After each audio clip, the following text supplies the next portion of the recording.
नमस्कार, मैं हूं पंकज श्रीवास्तव। सत्य हिंदी के खास कार्यक्रम सुनिए सच में आपका स्वागत है। क्या आप यकीन करेंगे कि किसी राज्य के मुख्यमंत्री समेत पूरी सरकार को नजरबंद कर दिया जाए? क्या आप यकीन करेंगे कि किसी राज्य के मुख्यमंत्री को गेट फांद कर कहीं जाना पड़े और उसकी देश में चर्चा भी ना हो? क्या आप यकीन करेंगे कि किसी राज्य में शहीदों को फूल चढ़ाना भी जुर्म मान लिया जाए, और वो भी उस राज्य में जिसके बारे में दावा है कि हालात बिल्कुल सामान्य हैं? आपको अंदाजा तो लग ही गया होगा कि बात जम्मू कश्मीर की हो रही है। तो क्या है जम्मू कश्मीर का शहीद दिवस, जिसको लेकर केंद्र सरकार ने इतनी सतर्कता बरती कि बड़ा विवाद हो गया? आखिर क्यों चुने हुए मुख्यमंत्री और तमाम मंत्रियों को शहीदों को याद करने से भी रोक दिया गया, उनके कब्र पर फातिहा पढ़ने से रोका गया? क्यों ना माना जाए कि जम्मू कश्मीर में सब कुछ सामान्य नहीं है, जैसा कि दावा मोदी सरकार बार बार करती है? तो आइए बात करते हैं इस बेहद जरूरी विषय पर, जिसे सुर्खियों में आने से रोक दिया गया है। जरा इन तस्वीरों को देखिए। ये तस्वीरें, ये रात 12 जुलाई की तस्वीरें हैं। ताला लगा दिया गया, हर जगह सड़क पर कड़ी चौकसी, और ये कोई आतंकवादियों की घेराबंदी नहीं है। ये घेराबंदी इसलिए थी कि 13 जुलाई को शहीद दिवस मनाने की जो राजनीतिक दलों की तैयारी थी, उसे रोक दिया जाए। यानी हर जगह पहरा, पुलों पर पहरा, सड़कों पर पहरा, और सरकार से जुड़े हुए तमाम जो नेता मंत्री वो अपने घर से निकल ना पाए, इसका पूरा इंतजाम किया गया। दरअसल श्रीनगर स्थित जो ख्वाजा बहाउद्दीन नक्शबंदी की ऐतिहासिक दरगाह है, वहाँ पर ही रात से पूरे इलाके को सील कर दिया गया, ताकि 13 जुलाई को जो डोगरा सेना द्वारा मारे गए 22 कश्मीरी प्रदर्शनकारियों की जो कब्रें हैं, वहाँ फातिहा ना पढ़ पाएं तमाम राजनीतिक दल के लोग। अनुच्छेद 370 हटने के पहले 13 जुलाई को पूरे प्रदेश में सार्वजनिक अवकाश होता था। शहीद दिवस कश्मीर के इतिहास का एक ज़रूरी पन्ना माना जाता था, लेकिन अब वहाँ केंद्र के जरिए लेफ्टिनेंट गवर्नर साहब का शासन है। मुख्यमंत्री हैं उमर अब्दुल्ला, लेकिन सत्ता बस नाम भर की है। उमर अब्दुल्ला ने इस घटना को अभूतपूर्व बताया। उन्होंने एक के बाद एक सोशल मीडिया पर, एक्स पर कई पोस्ट किए और अपना विरोध जताया, और कुछ बेहद महत्वपूर्ण सवाल खड़े किए। ये ट्वीट देखिए। उन्होंने तमाम ये तस्वीरें जहां पुलिस की गाड़ियां हैं, और साथ में लिखा, To borrow from the late Arun Jaitley साहब, democracy in J&K is tyranny of the unelected। इन्होंने याद किया अरुण जेटली को और कहा कि जो चुने हुए लोग नहीं हैं, ये उनका अत्याचार है। याद दिलाया, उस समय दरअसल 2015 में अरुण जेटली साहब तब जिंदा थे, और एक आदेश आया था। वो आदेश आया था सुप्रीम कोर्ट का कि नेशनल जुडिशियल अपॉइंटमेंट कमीशन जो सरकार ने बनाया था, उसको रद्द कर दिया था। तब अरुण जेटली ने एक मशहूर बयान दिया था कि ये जो टायरेनी ऑफ द अनइलेक्टेड है, यानी जो लोग चुने नहीं गए हैं, ये उनका अत्याचार है। और यही याद दिला रहे हैं Omar Abdullah, to put it in terms you will all understand today, the unelected nominees of New Delhi locked up the elected representatives of the people of J&K। यानी दिल्ली के जो लोग जो चुने हुए नहीं हैं, उन्होंने कश्मीर में जो चुने हुए प्रतिनिधि हैं, उनको एक तरह से कैद किया है, लॉक किया है। तो अरुण जेटली के बहाने उन्होंने जम्मू कश्मीर की स्थिति पर ये बात कही कि किस तरीके से चुनी हुई सरकार जो लोग नहीं चुने गए हैं, उनके अत्याचार का शिकार हो रही है। उमर अब्दुल्ला ने कहा कि जो 13 जुलाई का जनसंहार था, उसकी तुलना जलियांवाला बाग से ही की जा सकती है, और यह भी आरोप लगाया कि उन शहीदों को खलनायक बनाकर पेश किया जा रहा है क्योंकि वे मुसलमान थे।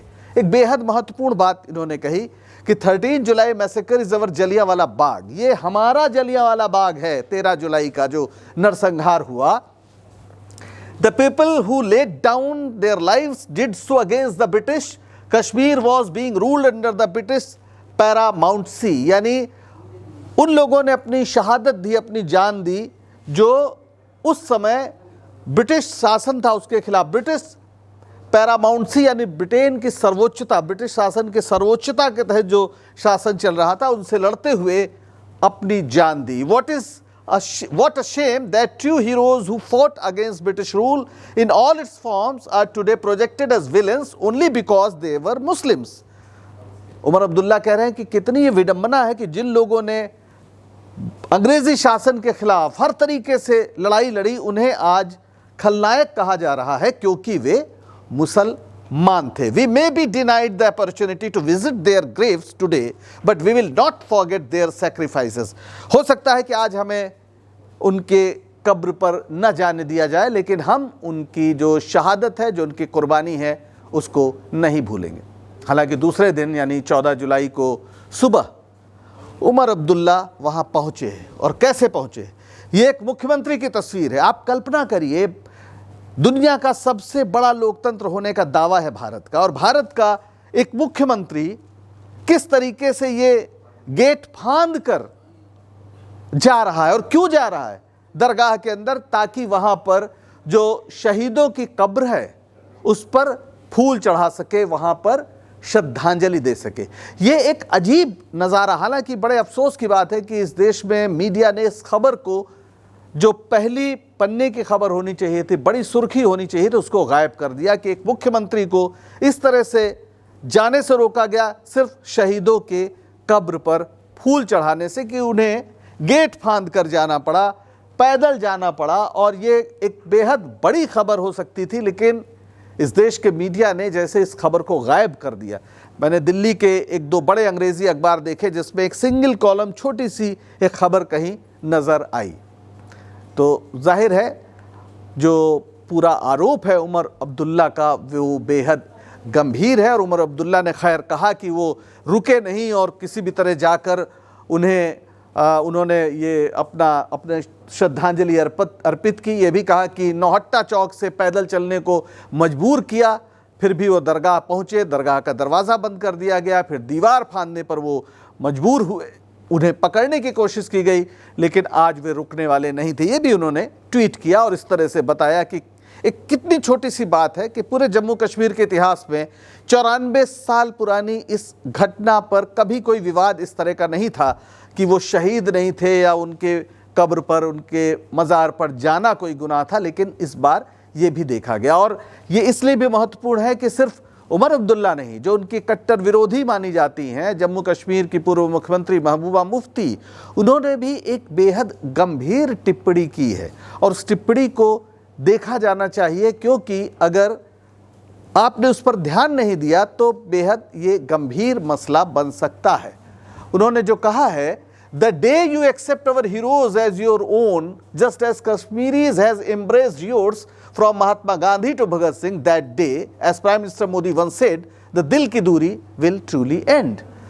उन्होंने कहा कि जिस दिन आप कश्मीर के नायकों को स्वीकार करेंगे, उसी तरह जैसे हमने महात्मा गांधी से लेकर भगत सिंह को स्वीकार किया है, उस दिन ही दिल की दूरी खत्म होगी, जैसा कि प्रधानमंत्री मोदी ने कभी कहा था। यानी दिल की दूरी एक महत्वपूर्ण सवाल उन्होंने उठाया है। और भी बहुत कुछ कहा है कि आप when you lay siege to the martyrs graveyard, lock people in their homes to prevent them from visiting मज़ारे शहुदा, it keeps volumes। यानी जब आप लोगों को रोकते हैं वहाँ जो कब्र पे जाने से, और तो आप एक बहुत गंभीर कदम ये उठा रहे हैं। ये वो लोग हैं जिन्होंने शहादत दी देश के लिए, वो हमारे हीरो हैं। एक लंबे उसमें उन्होंने बार बार कहा है। दरअसल 13 जुलाई के शहीदों को लेकर एक बेहद लोगों के अंदर बहुत श्रद्धा है, बहुत आस्था, एक तरह से कह लीजिए।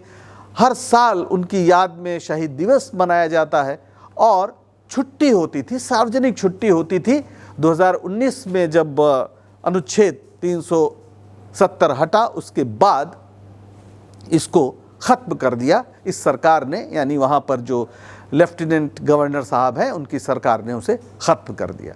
और कश्मीरियों के लिए इतना महत्वपूर्ण मसला है कि वो इसकी तुलना जलियांवाला बाग कांड से करते हैं। आप जानते हैं 13 अप्रैल 1919 को अमृतसर के जलियांवाला बाग में क्या हुआ था। अंग्रेज़ों ने घेर कर तमाम लोगों को जो वहाँ सभा कर रहे थे उनको मार दिया था, और यहाँ पर भी कुछ ऐसी ही गोली चलाई गई और 22 लोग शहीद हुए, जो डोगरा शासन था उनके सैनिकों की ओर से। हालांकि शासन मूल रूप से तो ब्रिटिश का ही था, उसके अधीन वहाँ के महाराजा हरि सिंह शासन कर रहे। तो उस दौर में अगर आपको ले चलें तो शायद आप इसका महत्व समझ पाएंगे कि 13 जुलाई के शहीदों का क्या मतलब है और ये इतिहास का क्या पन्ना है जो हमें ज़रूर जानना चाहिए।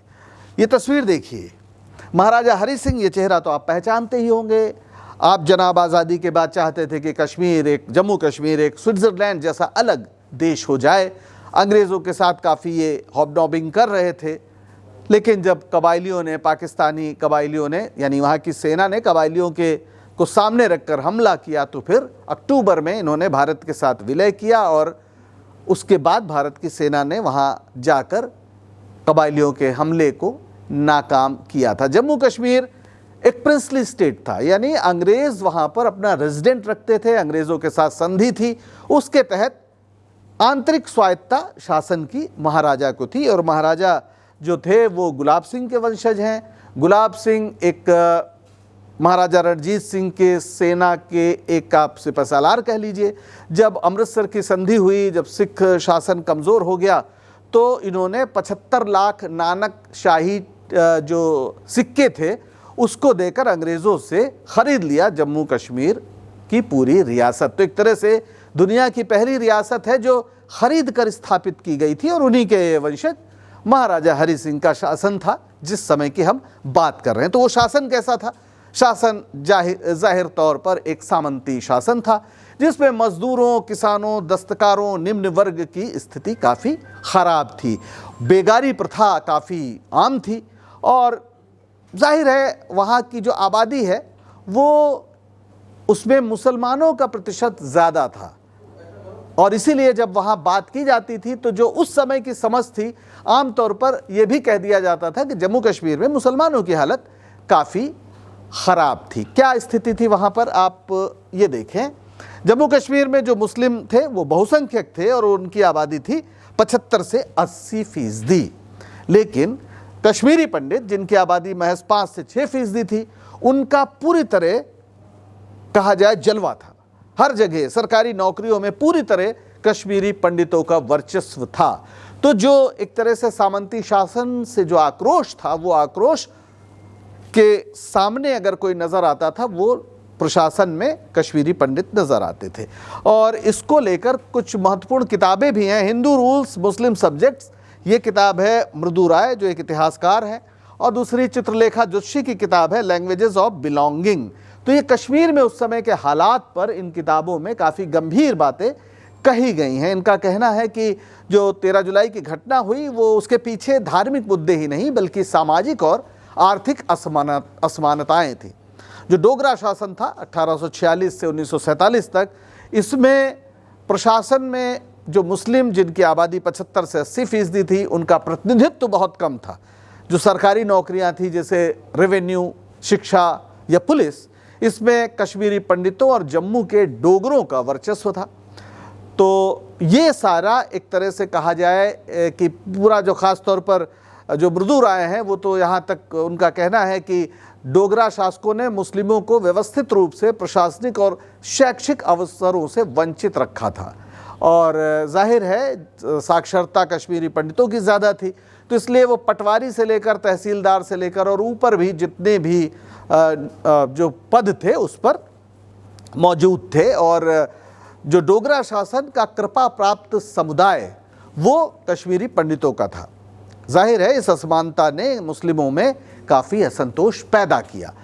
भारी कर लगते थे, बेगार कराया जाता था और शिक्षा तक पहुंच काफ़ी कम थी, बहुत कम थी। और इस तरह से जो विरोध था वो लंबे समय से पल रहा था और 1931 में जो विरोध प्रदर्शन हुआ वो एक सांप्रदायिक मोड़ भी ले सका। ये भी एक गंभीर सवाल इसके साथ जुड़ा हुआ है। उस समय एक बात और ध्यान रखिए, 1930 में नमक आंदोलन चल रहा था, यानी शेष भारत में गांधी जी के नेतृत्व में, कांग्रेस के नेतृत्व में जो राष्ट्रीय आंदोलन चल रहा था उसका भी जम्मू कश्मीर पर काफ़ी प्रभाव पड़ रहा था।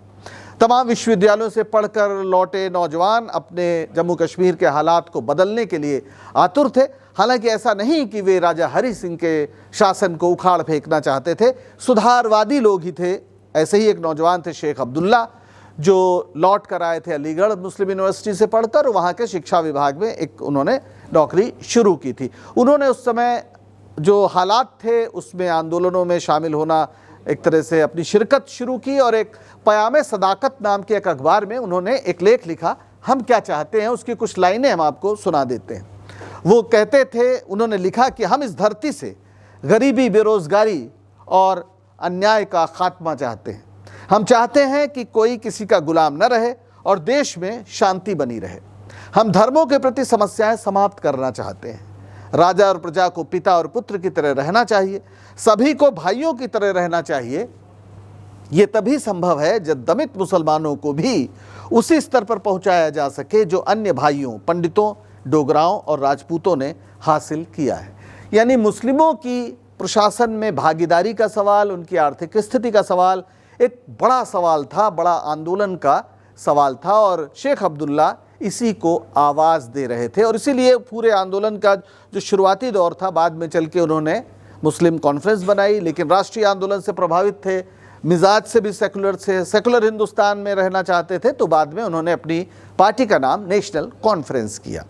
बहरहाल एक घटना ऐसी हुई 13 जुलाई को जिसकी याद में आज शहीद दिवस मनाया जाता है। एक 29 अप्रैल 1931 से बात शुरू करें। उस दिन ईद के दौरान खुतबा पढ़ने से एक पुलिस अधिकारी जिसका नाम खेमचंद था, उसने इमाम को रोक दिया। ये एक बड़ा मुद्दा बन गया, धार्मिक अधिकारों पर हस्तक्षेप माना गया और इसके खिलाफ जगह जगह प्रदर्शन हुए। इस बीच सांप्रदायिक विभेद फैलाने की तमाम अफवाहें भी उड़ाई गई, कितनी सही कितनी गलत किसी को पता नहीं। कुरान के अपमान का मसला या जामिया मस्जिद में डोगरा सैनिक जूता पहनकर घुस गए, ऐसी बातें, इस तरह की तमाम बातों के बीच एक था अब्दुल कादिर। वो भड़काऊ भाषण देने के आरोप में गिरफ्तार कर लिया गया। हालात ख़राब थे, अब्दुल कादिर को छोड़ दिया जाए ऐसा प्रदर्शनकारी कह रहे थे। माहौल इतना बिगड़ा कि फिर फैसला हुआ कि जेल में सुनवाई होगी, क्योंकि अदालत के बाहर बड़ी भीड़ हो गई। और जब अंदर सुनवाई हो रही थी 13 जुलाई 1931 को श्रीनगर के सेंट्रल जेल में, तो बाहर हज़ारों कश्मीरी अब्दुल कादिर के पक्ष में, समर्थन में वहाँ पर प्रदर्शन कर रहे थे। और जोहर के नमाज का वक्त हुआ, उस समय कुछ ऐसा हुआ कि थोड़ा अफरा तफरी मची और डोगरा सैनिकों ने पता नहीं क्यों, किसके आदेश पर या क्या सोचकर गोली चला दी। और ये बात इतनी बढ़ गई कि 22 लोग मारे गए, 22 कश्मीरी शहीद हो गए। ये घटना डोगरा शासन के खिलाफ गुस्से का प्रतीक बन गई और उस दिन से हर साल 13 जुलाई को शहीद दिवस मनाया जाता है। इन्हें शहीद माना गया और चूंकि ये राजा हरि सिंह के शासन में हुआ, राजा हरि सिंह ब्रिटिश शासन के अंतर्गत काम कर रहे थे, तो ये पूरा माना गया कि ये अंग्रेज़ों और महाराजा हरि सिंह की ही मिली भगत है या उनके प्रशासन का फेल्योर है। इसे एक बड़ा अन्याय मानकर तमाम हिंदू संगठनों ने भी इसकी निंदा की, लेकिन जम्मू में कई लोगों ने इसे कानून व्यवस्था पर हमला माना और महाराजा का समर्थन किया।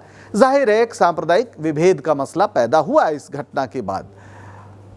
उसके बाद एक ग्लांसी कमीशन बनाया गया जिसने डोगरा शासन की नीतियों की आलोचना की और मुस्लिमों के साथ भेदभाव को स्वीकार किया। कमीशन ने प्रशासन में सुधार और मुस्लिमों की भागीदारी बढ़ाने की सिफारिश की। महाराजा ने धार्मिक स्वतंत्रता और प्रशासन में मुस्लिमों की भागीदारी का आश्वासन दिया, जिसके बाद यह आंदोलन धीरे धीरे कमज़ोर हुआ या शांत हुआ और राष्ट्रीय आंदोलन के साथ शेख अब्दुल्ला का लगातार एक तरह से एकता बनी। वो जो तमाम जो रियासतों में जो आंदोलन चल रहा था उसके लिए एक अलग से प्रजामंडल बनाया गया था, उसके अध्यक्ष भी बनाए गए।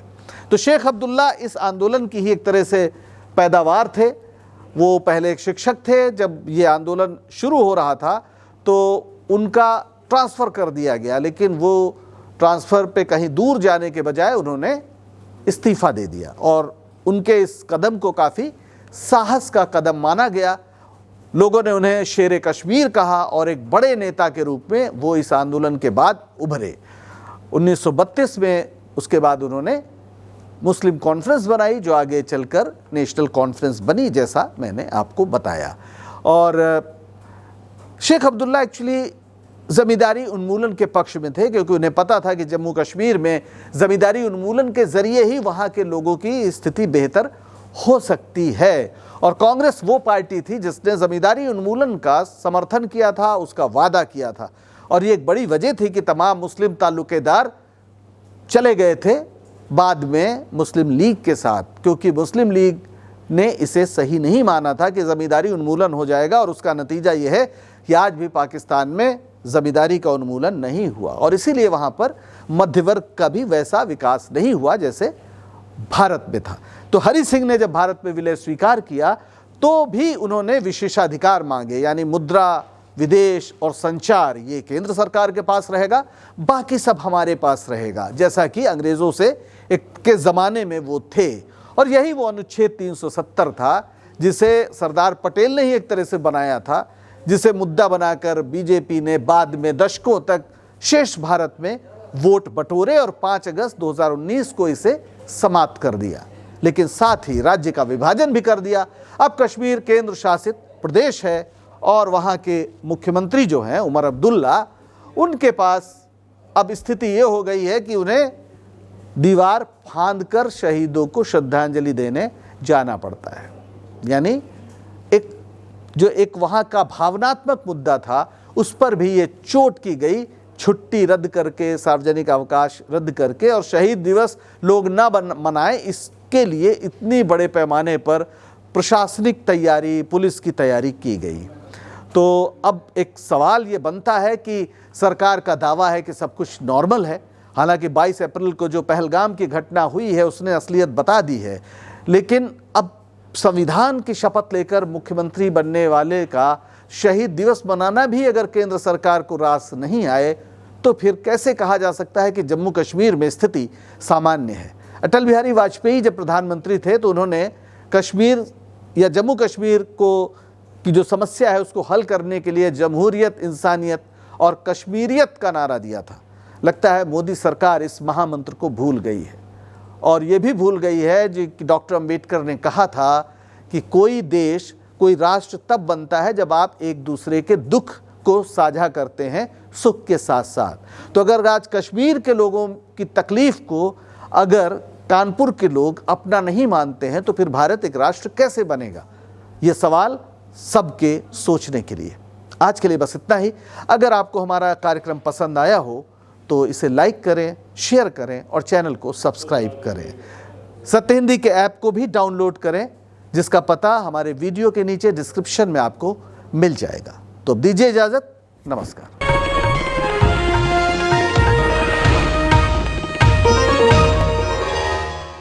Disclaimer under Section 107 of the Copyright Act 1976. Allowance is made for fair use for purposes such as criticism, comment, news reporting, scholarship, and research.